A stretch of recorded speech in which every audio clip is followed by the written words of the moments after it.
Hi, everyone. I'm Jonathan Schreiber, the Massachusetts Association of Realtors Legislative and Regulatory Council, and I'm excited to be bringing you this program today. It's Housing Court Confidential. You're going to learn all about Housing Court. A little bit of background on this program. So I met Ben, the Deputy Court Administrator, through our advocacy efforts with the COVID-19, with the eviction moratorium that was going on. We were doing outreach to all different stakeholders, including Housing Court, to see what we could do to help, what they were doing, what their view was of how things were going.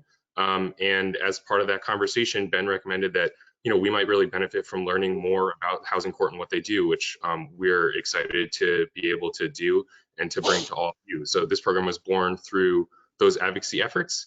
So the process is going to be, I'm going to give a little introduction and go through the agenda very briefly. Then at the end, we should have some time for questions and answers. You'll see as part of the presentation screen here, there's a question and answer box on the right-hand side. If you have any questions, please plug them in there, and then I will moderate the Q&A at the end of the program. So first, we're going to have an introduction by the Housing Court Chief Justice, Judge Sullivan, as well as Deputy Court Administrator Ben Adeyinka. Then we'll have a legal update with Jorge Gazal, Deputy Legal Counsel, and Charles Sweeney, the Law Clerk Housing Clerk. We'll have a look at Housing Court operations with Assistant Chief Housing Specialist Deshira Mangwal. We'll have the Clerk's operation with Delia Mathis, the First Assistant Clerk Magistrate for the Metro South Housing Court. And we'll get an IT update from Keith Tan, who's the Field Coordinator. So before I turn it over, we're really excited to be joined by Chief Justice of the Housing Court, Timothy Sullivan. Honorable Timothy Sullivan is Chief Justice of the Housing Court, was appointed to the bench by Governor Mitt Romney in 2004. He rose through the ranks until October 2015, when Trial Court Chief Justice Paul Carey appointed him to serve a 5-year term as Chief Justice of the Housing Court Department. Chief Justice Sullivan was reappointed for a second 5-year term as the Chief Justice of the Housing Court Department in October 2020. Judge Sullivan graduated from Merrimack College in North Andover and earned a law degree as an evening student at New England School of Law in Boston. As an attorney, he operated a general practice of law with a focus on land use, estate administration, real estate conveyancing, and landlord-tenant law. Served as a volunteer conciliator through the Essex County Bar Association, assisting in the resolution of landlord-tenant cases at Lynn District Court. Chief Justice Sullivan currently serves on the trial court's Security Committee, along with the Committee on Personnel Standards and the Diversity Committee. He is also an adjunct instructor at Massachusetts School of Law and North Shore Community College. So with that, I'll turn it over to Chief Justice Sullivan and Deputy Court Administrator Ben Adeyinka to give us an introduction on Housing Court. Thanks. Thank you very much, Johnny, for that introduction. I appreciate it very much. I'm very proud to be Chief Justice of this court, largely because of the colleagues I get to work with every day, many of whom are on this call this afternoon. So I'm sure that you and your colleagues at the Mass Realtors will soon see why I'm so proud to be associated with this department. Thank you all very much for having us here today. We really appreciate the opportunity to speak with you. I just wanted to begin by offering you, for those of you who may not be familiar with our court, a brief overview of what Housing Court is and what we do generally. By way of background, the Housing Court is one of 7 separate departments that make up the Massachusetts Trial Court. You may be familiar with such departments as the District Court, perhaps the Superior Court or the Land Court, etc. Each of these departments has their own subject matter expertise, if you will, or limited scope to the types of cases that we deal with. Housing Court deals primarily with landlord-tenant disputes. We also have jurisdiction over code compliance cases where local municipalities might bring to us through their health departments or their building agent, bring to us various issues that might exist in the community that might need our attention relative to the condition of residential housing in their communities. And then we have a separate list of cases we call it general civil litigation, which comes before us on a regular basis. Our court was created back in the early 1970s, and we started out initially as the Boston Housing Court. In fact, initially, our court was really a city entity, a city of Boston entity, which was designed and created to help deal with what was viewed at the time as substandard conditions of the housing stock in Boston, just Boston. Now, incrementally, in the decades since, our court has experienced growth, geographic growth, as the legislature has allowed more and more communities across Massachusetts to have access to our court. Our final growth spurt, if you will, took place back in 2017, when the legislature authorized the remaining 84 cities and towns of Massachusetts to have access to our court. So as we sit here today, we now, every city and town in Massachusetts has access to our court. We operate out of 6 separate divisions across the Commonwealth, and we sit in over 20 different locations each week. There are a few unique resources to our court that I just think are noteworthy and you should be aware of. The first one is our housing specialist department. Our housing specialist department is made up of people like Deshara Mungwal, who's on this call today, and her colleagues. And each division is staffed by a team of approximately 6 housing specialists. They, generally speaking, they sit with the parties of the case as they come into court, and they explore various ways that the case might be resolved by some agreement. They're very skilled at bringing people together and helping them to resolve issues, either minimizing the number of issues in dispute, or in many cases, resolving the entire matter that's before the court by agreement. And the specialists, we're very proud to say that the housing specialist department enjoys an astounding settlement rate of about 80%. So 80% of the cases that they engage in are resolved by an agreed upon disposition of the case, which we find just incredible, and we're very grateful for that. If the parties of a case, with the intervention of the housing specialist, reach an agreement, those terms of the agreement are generally reduced to writing and signed by the parties, signed by the specialist, and then endorsed by the judge. And at that point, it becomes a court order. Whatever was agreed to becomes a court order. If after that brief discussion, the specialist does not, with the specialist, the parties do not result in an agreement of some kind, or the case does not get resolved, the parties are then entitled to go before a judge or a jury in our court. The housing specialists, I think, do a great job creating an environment in our court where both parties to a case can generally walk away from the process feeling reasonably satisfied with the way the case turned out. If mediation does not result in an agreement, walking away from the process being reasonably satisfied cannot always be expected.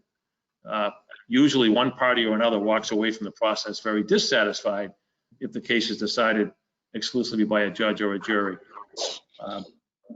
The other benefit to the housing specialists is that they really create a mechanism where all of you in the community, I think, would have much greater access to our court because of the specialists. They're really a conduit between our court and the general community, including the litigation population that we serve. But they're a great source of information and direction. We never provide legal advice here, but the amount of information that they can provide to litigants and just the general public is phenomenal. And they really do a great service for our court. Two other quick general resources that we have available here only in housing court. These are unique services available through our court only. The Lawyer for the Day program. This is a program where attorneys in the community make themselves available on a volunteer basis to help both landlords and tenants. This program is sponsored locally, generally by bar associations or legal services entities, and it's strongly supported and encouraged really by the court staff from top to bottom. A big reason why the Lawyer for the Day program we find is so important in housing court is because we have historically about 70% of the litigants that come into our court do so with no lawyer. So the Lawyer for the Day program provides a great resource for litigants who would otherwise come into this process with no attorney. The third and final unique resource I want to make you aware of is something called the Tenancy Preservation Program. We call it the TPP program. Many litigants that come into housing court exhibit some form of disability. Most often, quite honestly, that disability presents itself in some form of a behavioral disorder that can really disrupt an otherwise healthy landlord-tenant relationship. In many cases, in our experience, the root cause that led to the underlying eviction case is often a very treatable condition. So the tenancy preservation program, we find, can address these situations with minimal intervention. There is a trained TPP staff available in all of our courts, and that includes clinicians who are skilled and well-trained to address these matters, work with landlords and tenants, to put a plan in place to accommodate the disability, whatever it may be, and put a plan together that works for both landlords and tenants, and monitor the compliance with that plan as we go forward. It could be many different things, by the way. The TPP plan could involve such simple things as monitoring medication for the tenant, perhaps homemaking services, maybe in the appropriate circumstances, counseling services to help deal with a hoarding condition and something like that. But we find that with minimal oversight, the tenancy preservation intervention can often provide a great benefit to both parties. The plan can also, in the end, be rolled into an agreement for judgment, which can be worked out with the housing specialist, and that would help build into the program or the plan an enforcement mechanism, which incentivizes compliance from the tenant standpoint. So in our experience, it's a win-win situation.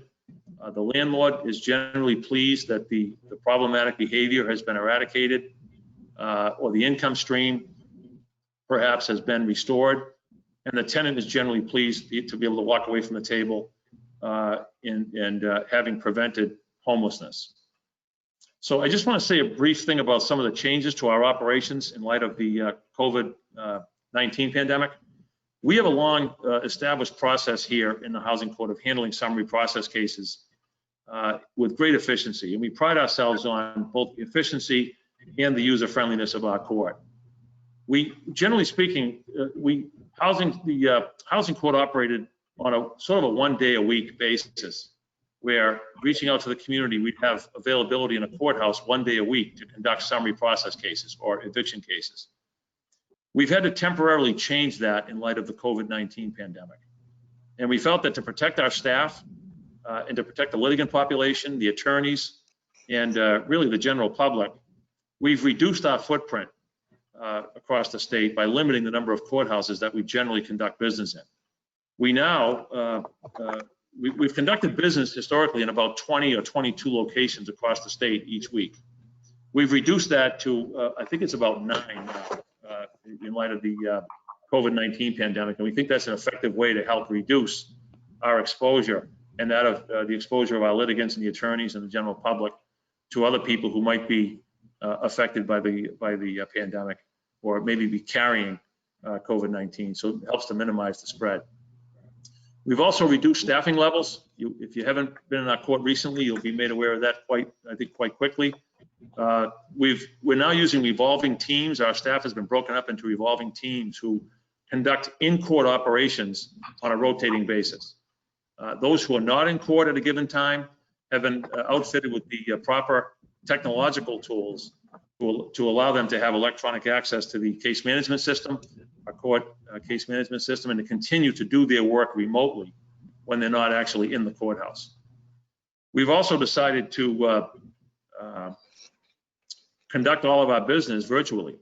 So to the extent that we can possibly do so, we rely on electronic means of communication in all cases. So parties are encouraged to file their pleadings electronically, either by e-file or even by first-class mail. And in many cases, we've had drop boxes made available at the courts. All mediations, as I referred to earlier, and I know DeShera will get into this in some detail in a moment, all mediations, all hearings, and all trials will be conducted remotely by Zoom or by telephonic bridge lines that have been set up to assist us in this effort. We've also established virtual clerks counters and virtual housing specialist counters, which are staffed on a rotating basis every day. This allows people to access our staff with any questions or issues that they may have. They'd ordinarily bring those into the court. They come into the court and speak to somebody at the clerk's counter or in the housing specialist office. Now it can be done virtually on the Zoom platform. So these are just some of the general changes that have been made in light of the COVID-19 pandemic. We obviously, perhaps everybody on this call, hopes that these changes are temporary. That's the expectation. But we're doing all we can to keep people safe and continue to do our work in a very efficient way, and as I said earlier, a user-friendly way.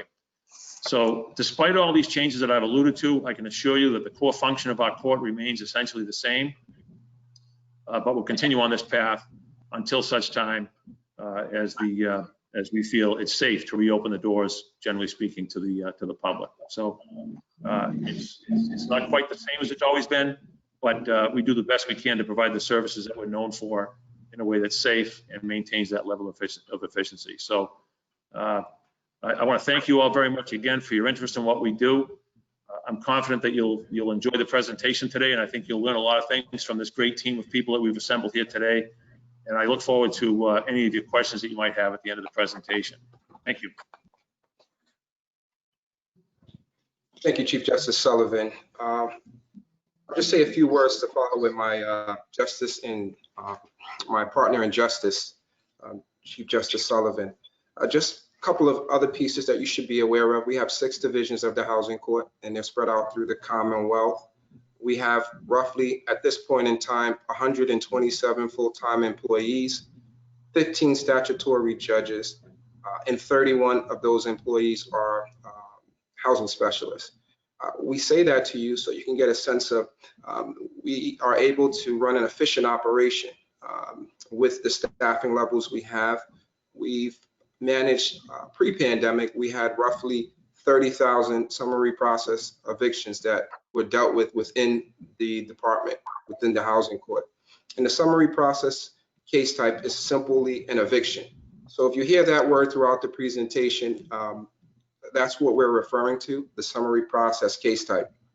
It's also important that you all know that we pride ourselves within the department on the diversity of the staff on all levels. It helps us to engage communities if we reflect the communities we serve. We do have a rich set of individuals with unique skill sets, individuals who may speak multiple languages within our department as well. The reason for this strategically is we deal with a host of individuals with several different individuals that come to our door with various societal challenges, such as limited English proficient individuals, people who English is not their first language. We also deal with a population of mental health individuals who may suffer from mental health disabilities. We also have individuals who come into our door as a result of substance abuse. So it's important that each and every one of the individuals who work within the housing court empathize with the individuals who come across the counter. The mission within the court is justice with dignity and speed. And I'm proud of the department that makes up the housing court. Each and every one of the individuals who you will hear from today is committed to that mission. And each and every one of those individuals embody the mission of justice with dignity and speed. On that note, I don't want to take up too much more of your time. We're going to get into the meat of the presentation. I'd like to turn it over to Attorney Charles Sweeney, who's our law clerk. He's going to give you some of the changes that have taken place, the statutory changes as a result of the coronavirus and the changes that have been employed. So on that note, I'll turn it over to Charlie. Thank you, Ben. As Ben said, my name's Charlie Sweeney. I'm a law clerk for the Housing Court. And I just want to give you all a brief overview of the couple of different laws that have been affecting us, particularly with evictions these last few months that we've been impacted by the coronavirus. As you're all aware, beginning in April, on April 20th, Governor Baker enacted the Massachusetts eviction moratorium that was initially scheduled to last for 120 days with the opportunity for it to be extended. The governor did, in fact, extend the moratorium for an additional 60 days, so that expired on October 17th. What that moratorium did was it prevented all non-essential evictions from going forward. It defined non-essential evictions to include any case that dealt with the non-payment of rent, any eviction case following a foreclosure, cases for no cause, or cases that included cause that were not associated with criminal activity or lease violations that may impact the health or safety of other residents, of healthcare workers, emergency personnel, or any persons that were lawfully on the property. The way that it stopped evictions from going forward in Massachusetts included a few different measures. First of all, landlords weren't allowed to terminate any tenancies during that time. That included not being able to send any notice that a tenancy was either being terminated or requesting or demanding that the tenant leave their home or apartment. It also prevented courts from accepting any filings in those non-essential eviction cases. It prevented our court from entering any judgments in those types of cases for possession. And it prevented our courts from issuing executions for possession, which is an order allowing for the physical removal of a tenant from. Courts were even barred from scheduling any court events in those type of non-essential eviction actions. Also, sheriffs weren't allowed to move anyone out physically, should a execution have been in hand before the moratorium began. But our moratorium didn't stop rent from being due or recoverable after the moratorium ended. So any rent that became due and was unpaid was still due after the moratorium ended. In the meantime, the Centers for Disease Control also enacted an eviction moratorium. Their eviction moratorium covered less people, less cases than the Massachusetts moratorium did. And so in that regard, it didn't really become effective in Massachusetts until our moratorium expired. So beginning October 18th. And that moratorium runs through the end of the year.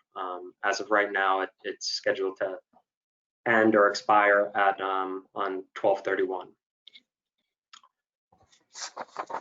That moratorium covered only non-payment of rent cases, eviction cases, and it only covered a certain amount of cases even within that non-payment group. In order to be covered, a tenant would need to be able to provide their landlord with a declaration swearing that they were making their best efforts to obtain assistance, government assistance, were expected to make no more than $99,000 in annual income this year, or else less than $198,000 for joint filers, or they were not required to report any income in 2019, or else if they received a stimulus package under the CARES Act. Tenants to invoke the protection of the CDC order would also need to swear that they were unable to pay full rent due to a substantial loss of income or compensable hours, or else they suffered a layoff or some extraordinary medical expenses, and that they were making their best efforts to make timely and partial payments. And finally, they would also need to be able to swear that an eviction action would likely render them homeless.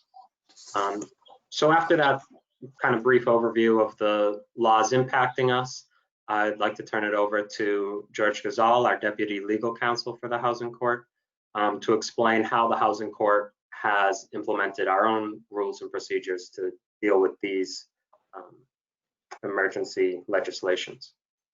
Thank you. Thank you, Charlie. Thank you, Chief and Ben as well. Good afternoon, everyone. It's a pleasure to be here. So I'll take a moment to expand on what you've just heard about the Housing Court and to give you a bit of a general introduction to summary process before I get into some of the modifications that were made post-moratorium and in light of the pandemic. So as Ben mentioned, summary process is simply the case type that refers to eviction matters in the Housing Court. In addition to the applicable statutory laws, all summary process cases are subject generally to the trial court's uniform rules of summary process. The law, rules, and procedures of summary process can be very technical. So for example, summary process is unusual in that it doesn't follow the normal course of civil litigation, at least with respect to the filing of a complaint. So what I mean by that is, in the normal course, in a normal civil case rather, the filer or the plaintiff files his or her complaint with the court and then serves the defendant with process or the summons. In summary process cases, after a landlord takes certain steps to terminate a tenancy or an occupancy, the landlord must first serve the defendant, tenant, or occupant, and then after a period of time passes, the landlord may file the complaint with the court. So for a host of reasons, in summary process, the steps for filing and serving the eviction complaint are flipped. And the first time that the court sees the parties to a summary process case, at least pre-pandemic, is on the trial day, which is generally on the second Thursday following the date on which the complaint was filed. Again, this is all pre-pandemic that I'm talking about, but on the trial day, the parties would come into court, they would get a chance to meet with a housing specialist where they would attempt to resolve or mediate the case. And if they weren't able to come up with a satisfactory resolution, they would see a judge for trial. Now, however, with the expiration of the moratorium on the one hand and the pandemic on the other, the way of doing business and procedures generally in the housing court look much different than they did historically. So first, there's a heavy emphasis on conducting court business, court events, and proceedings virtually. The goal, of course, as Chief Justice Sullivan alluded to, is to limit as much foot traffic to the courthouse as possible, whenever possible.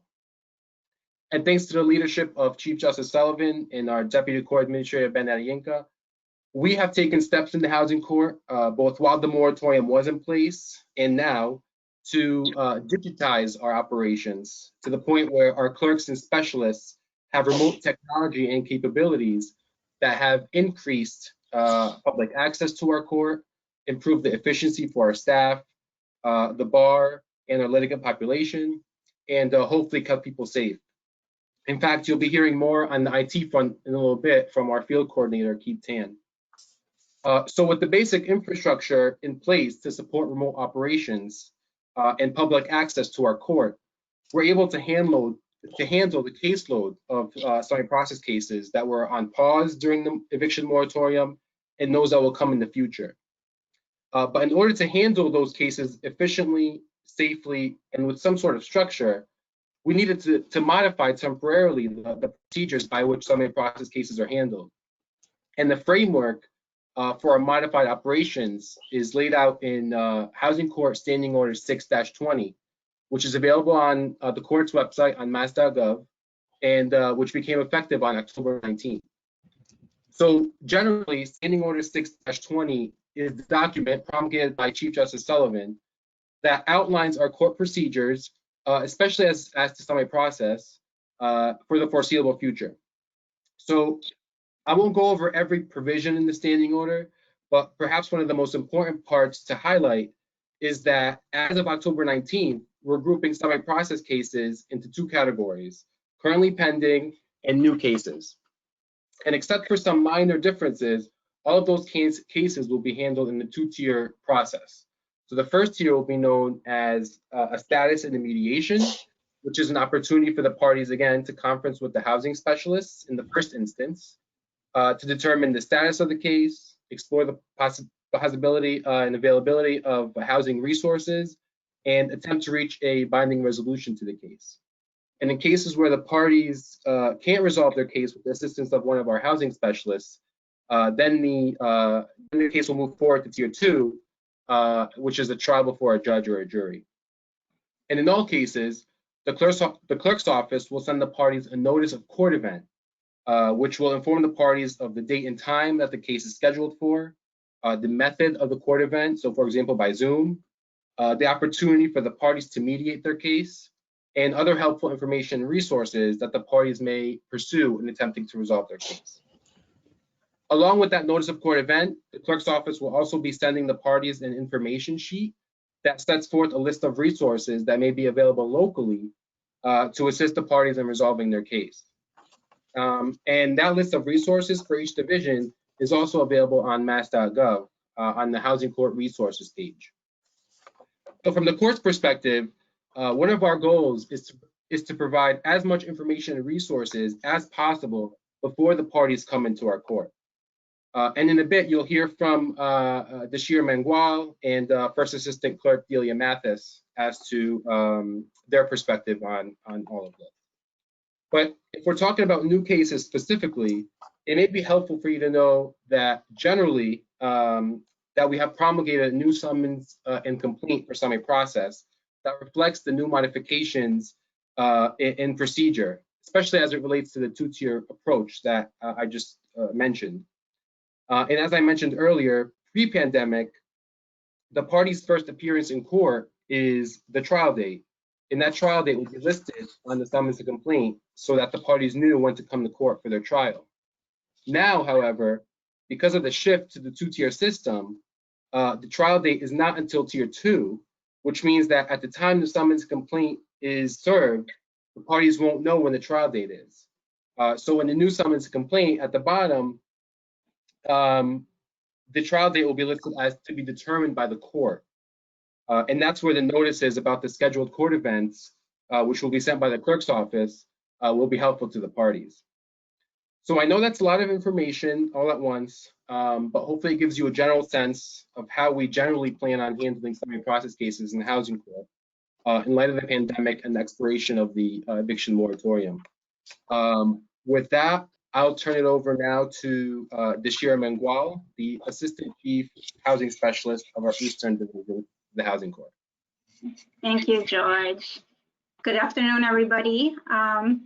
Just like Chief Justice Sullivan explained earlier, the Housing Court has a great and unique resource called the Housing Specialist Department that is available to the public. The housing specialists are able to help litigants with questions about the Housing Court and its procedures. We provide procedural guidance and explain to litigants the requirements for filing documentations with the court. We also help the parties in the case to try to mediate and come up with some kind of agreement. As of right now, as explained earlier, right now, mediations are happening remotely through Zoom. And if in the event that a party cannot connect through Zoom, we do have the ability to be able to set up those individuals within the court system with their own private room to be able to connect through Zoom. But through mediation, the housing specialists are able to help the parties settle the case by entering into a mutually agreed upon agreement. Mediation gives the parties the opportunity to have some kind of control of the outcome of the case. Whereas if the case were to go before a judge, one party may not like the outcome of the case.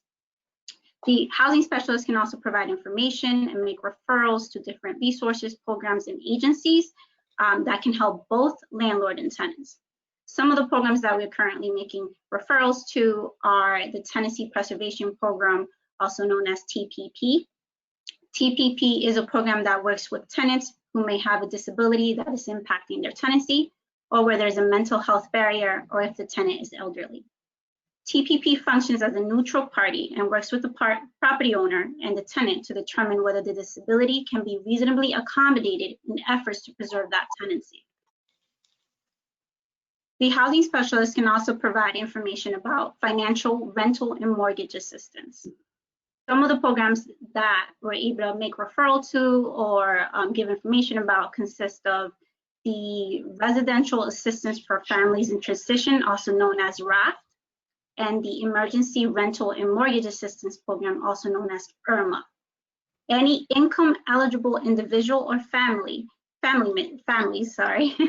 affected by COVID, or someone who is struggling to make any kind of housing payments can apply. RAFT could assist with overdue and upcoming rent or moving costs, and IRMA can assist with mortgage payments. To look up information on where to apply, you can visit the following website: www.mass.gov/COVID housing help.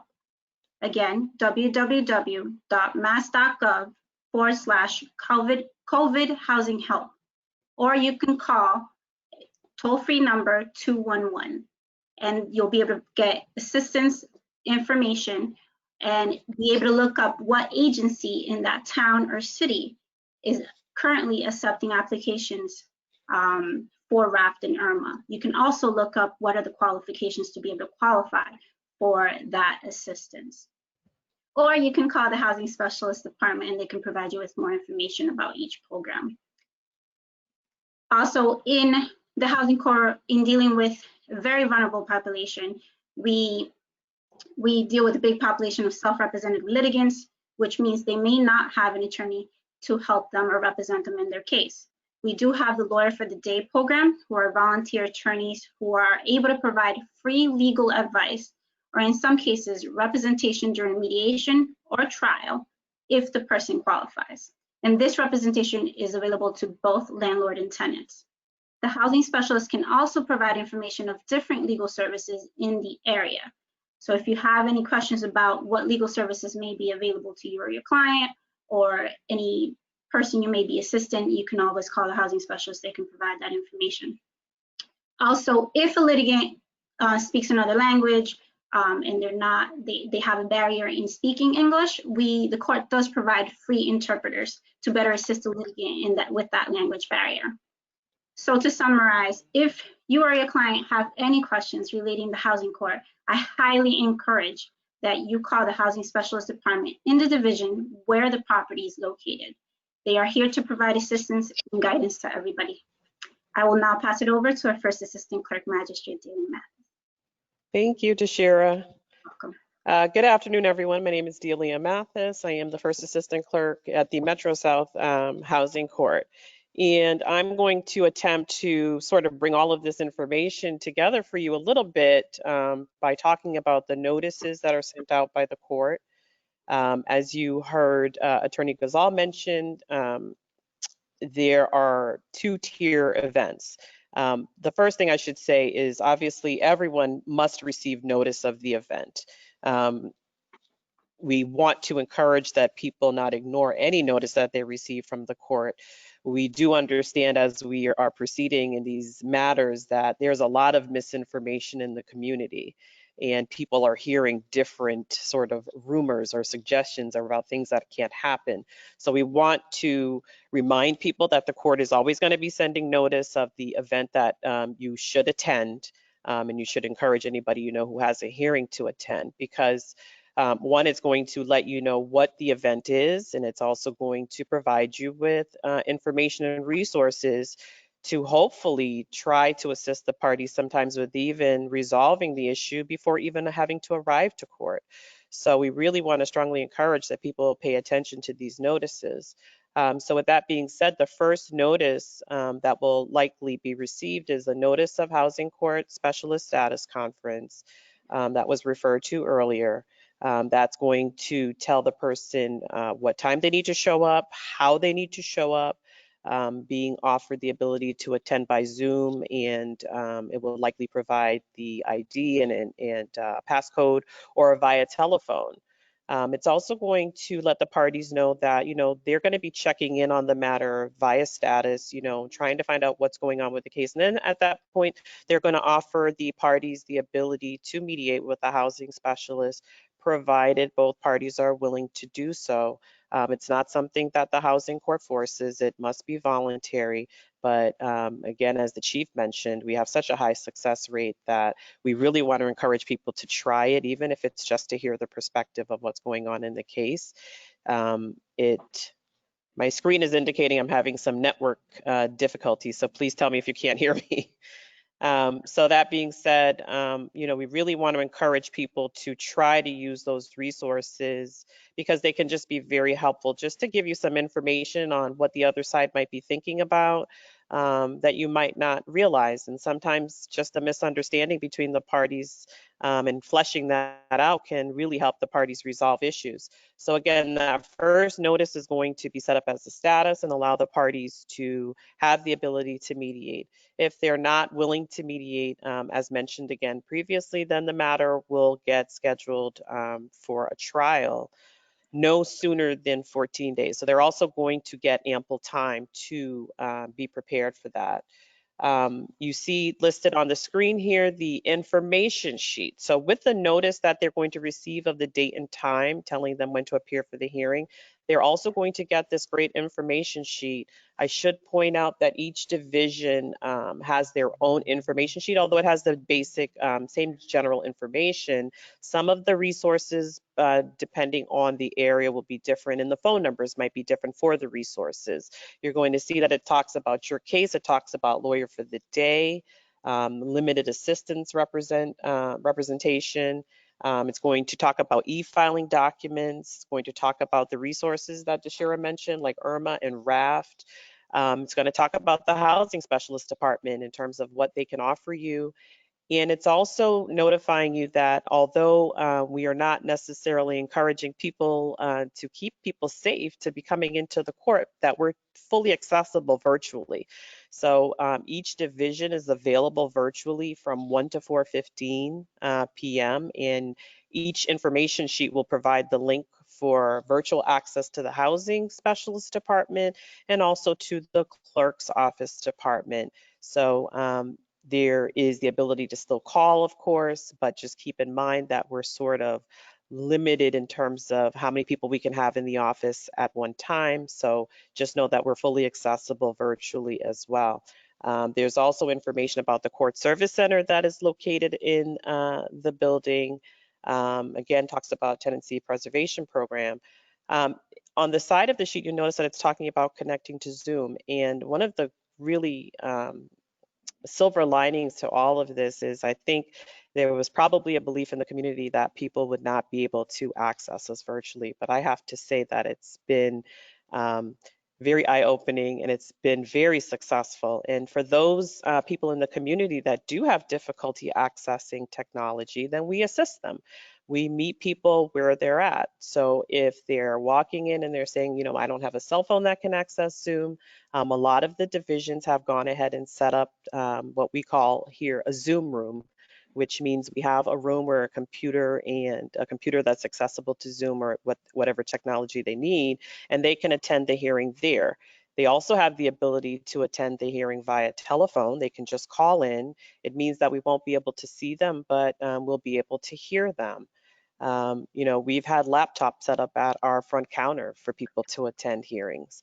So I just want to let you know that, you know, if they can't access it, we can help them access it. There are also some courts that have pilot programs that have Zoom rooms set up, like I know certain probation departments within the courts do. So just know that we are here and we're here to help. And we're trying to make it as easy as possible, but we're also trying to keep people safe. We're trying to keep the consumers safe and we're trying to keep our staff safe. And just know that if you have any questions for the clerk's office, as I said, then you can reach us virtually, you can reach us by telephone. And of course, we do have staff in the building, but just keep in mind again that there's some limitation to that in terms of numbers of people being allowed in the building or in the office. The other thing that's important to point out is scheduling. So as Attorney Sweeney and Attorney Gazal mentioned and the Chief mentioned, you know, we had somewhat of a backlog during the moratorium. So we're attempting to service those cases that were waiting. During that process, you know, we have had to ask for the assistance of the housing specialists to make sure that we are all working together to handle cases efficiently and as fast as possible, but with offering, you know, the appropriate amount of time that is needed for each case. So the older cases are likely getting scheduled first. Those are the ones that would likely receive a notice first. But during that, we still have to deal with emergencies. And sometimes we have open slots. We're moving the newer cases into those open slots as soon as we can. And I have to say, things have been going rather well. So I think, you know, if we need to tweak things, we will do that. And if you have any concerns or if you haven't received or you know if someone hasn't received notice on a case that was, you know, stayed or something, please contact the clerk's office to let us know so that we can provide you with the appropriate assistance. So again, it's a lot of information, but just know that there are sheets that are available. That the one that's on the screen right now is the information sheet. And I am going to now turn it over to Keith to continue with the IT perspective or the virtual world as it continues. Thank you. Thank you, Delia. So hello, everyone. My name is Keith Tan. I'm the field coordinator for the Housing Court.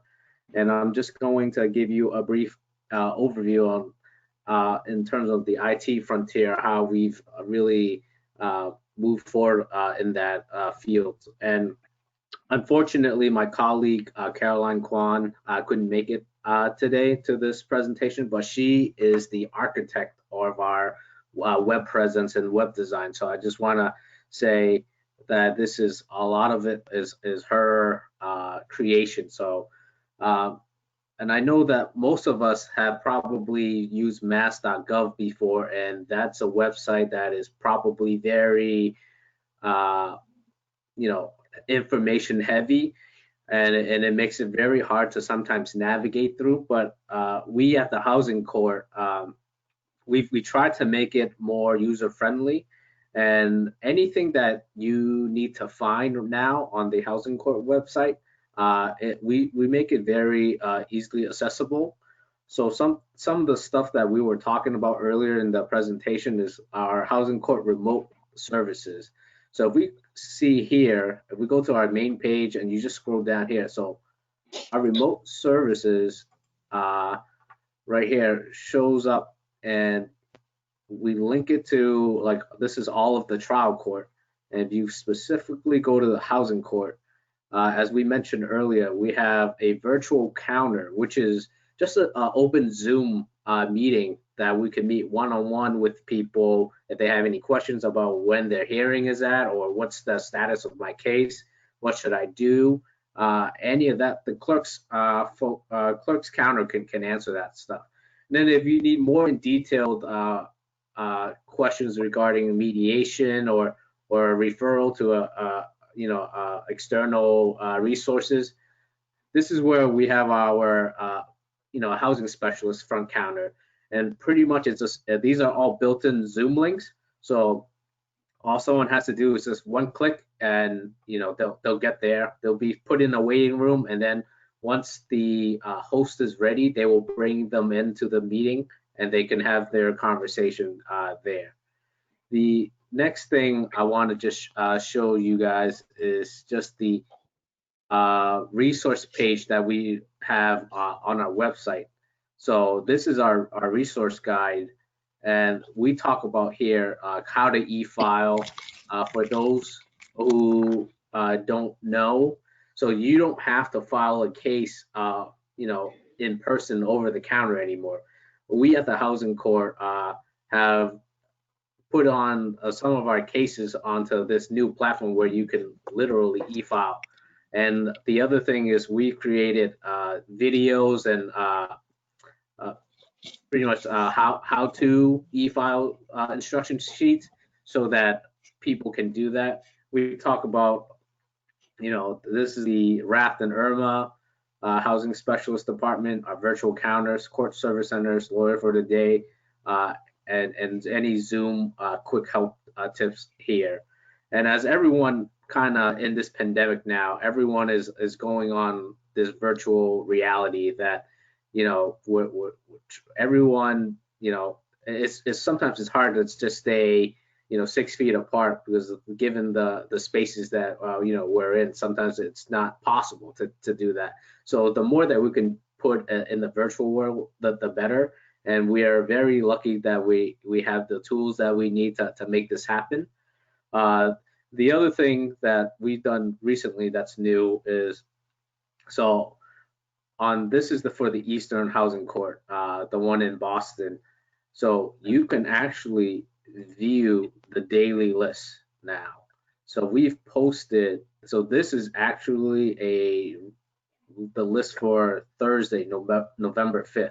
So you can see, or if you or other people are interested in listening to a case, now that you see that this is on, you can listen to it. And how you can listen to it is, once you open this up, You see what case you want, and then we also have instructions right here for public access, how you can listen in onto a housing court case, so that what any cases that from the housing court for the most part is open to the public, and we want to continue to do that.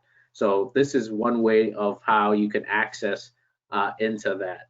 And just again, I think the more that you guys get used to seeing our website, navigating through it, I think the easier it is for you guys to understand what exactly we do. And also, we're here for feedback too. Anything that you guys find that we can improve on, because we want people to not have to click multiple times to get to the information that they need, but we want to be make it very easygoing, because a lot of times now what I've been hearing is that everyone is going more, with this technology going remote, that they just want to get answers as quickly as they can. And we hope that our website will do that for people. So on the IT frontier, that's really it.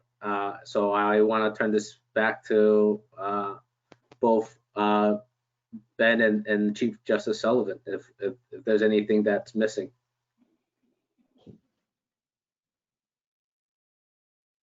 No, Keith, I think you did an outstanding job on the IT front. I think at this point in time, Chief Justice Sullivan, if it's okay with you, I think we should turn it over to our colleague and friend, Johnny, to go ahead and take some questions, because you've heard from us. We appreciate your patience. There was a lot of rich information. I'm extremely proud. I know both Chief Justice Sullivan and I are extremely proud of the individuals who serve the litigants within the housing court, and you've heard from a few. And these are very dynamic and capable individuals who are dedicating their time to provide this information. But we want to hear from you, and we'll open up the floor to any questions or concerns. But before I do that, I'll let Chief Justice Sullivan weigh in as well. No, I'm good, Ben. Thank you. Well said. And I'm looking forward to hearing whatever questions or feedback we might hear today as well. Thank you. Great. Well, thank you so much. This was a really informative presentation, and I'm grateful that we have a few minutes here to go through questions. I do just also want to say, for our members who are on the line, we have a legal hotline. The phone number is 800-370-5342. If you have specific legal questions about cases that you're working on, that your clients are working on, we can also provide assistance there. That's not necessarily on court process, but more so on legal questions, as I'm seeing some in the chat box that are sort of more in that realm. So first question for you all is, are the virtual mediations having the same resolution rate as those that took place in person? I think someone said they're about 80% success rate. Is that what you're observing now? Yeah, I can answer that.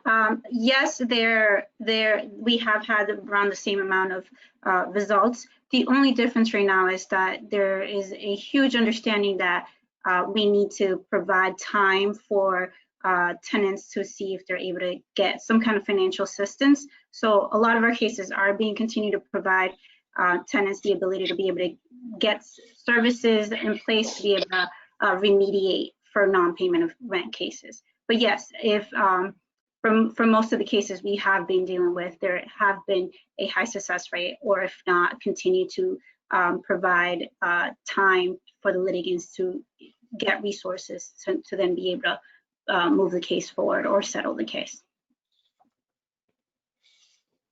And well, that seems like a really great indicator. I was hoping you might be able to speak, and anyone who weighs in. I know Delia mentioned things are going rather well. What does that mean? Before, when the courts were essentially barred from doing a lot of the eviction case stuff during the moratorium, we were hearing about a tsunami of evictions.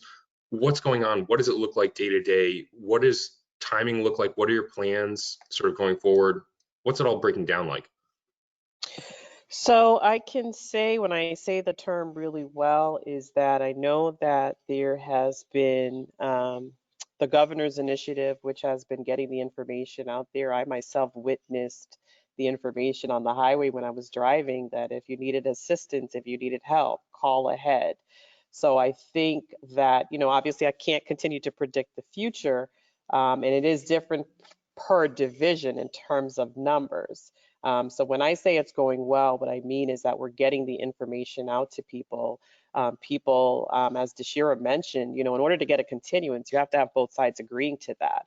People have been very cooperative in learning about what's available to both parties, learning what they can do to assist each other. So you have the landlord who's dealing with something and not getting paid. You have a tenant who's dealing with financial issues and not necessarily having a place to go.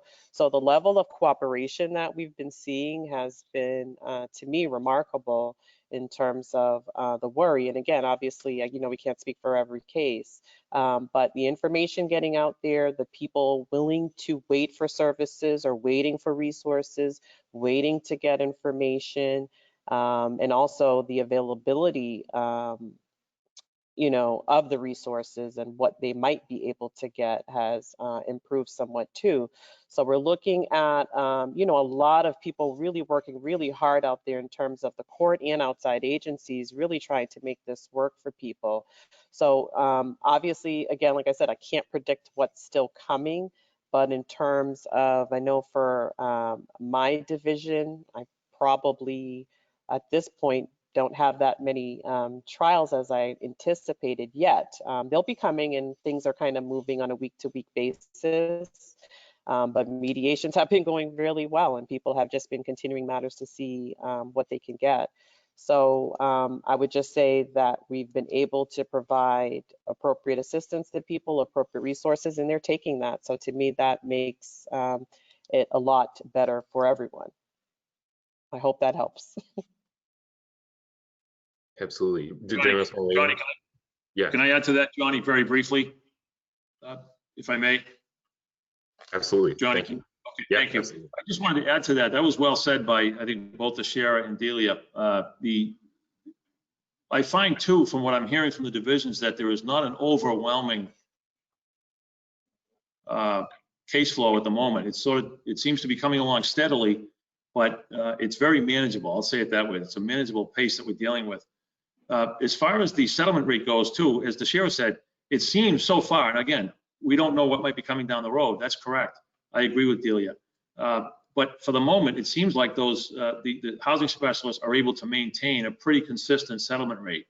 As an example, when we first opened the doors to the summary process cases after the moratorium on October 19th, that week in Boston, where Deshira works, there were 120 cases scheduled for that week. And only 24 of those cases were moved to tier 2, as George outlined it, for trial. So the rest of those cases were resolved in some fashion, which we think is very, very hopeful. Similarly, in Worcester, I'm talking now, this is today's Thursday. This was Tuesday in Worcester, where I got a report that there were 62 cases on for that day in Worcester.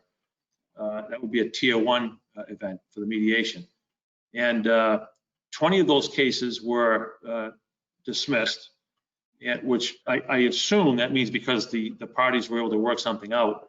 But the rest of those cases settled. There were no cases out of that 62 that were moved on to tier 2 for trial. So that's also encouraging. And it may go to what was said earlier, that people are working in a cooperative fashion together. They're trying to resolve issues. The eviction diversion program, which we've heard about today, that's something that I think both parties seem to have a great deal of interest in. And our specialists and our clerks are doing a wonderful job linking the litigants as they come in to those services and those programs that are available. I think that's really been the most significant impact on us. That's terrific. That's great to hear. We're hoping to help spread the word through programs like this. And now that we're in touch, please share information with me. We can get it out to our membership. We're trying to, help them be part of this process. It's 3:01 right now, so I think that brings us to the end of our time. If you have any last words, Chief or Ben or anyone on the call here, I'd love to hear them. Hearing none. I'll go first, I guess. I just want to say thank you, not only to my colleagues who I think bring their A game to work every day, and they're just such great professionals to work with. I'm very grateful. Thank you all for being here for this. And also, Johnny, to you and the Mass Realtors, we really appreciate the invitation today. I know time is short, so I'll just say that if there are any questions that are lingering, if anybody has a question that they were not able to ask today through the chat function, Johnny, feel free to submit those to us in some fashion, and we'll get those questions addressed forthrightly. That's Ben? terrific. Yeah, thank you so much. Thank you all for participating. Thank you all to our members for participating in the program. Have a great afternoon. Thank you. You as well. Thank you, everyone. Thank Take you. care. Thanks Thank you, for having everyone. us. Thank you.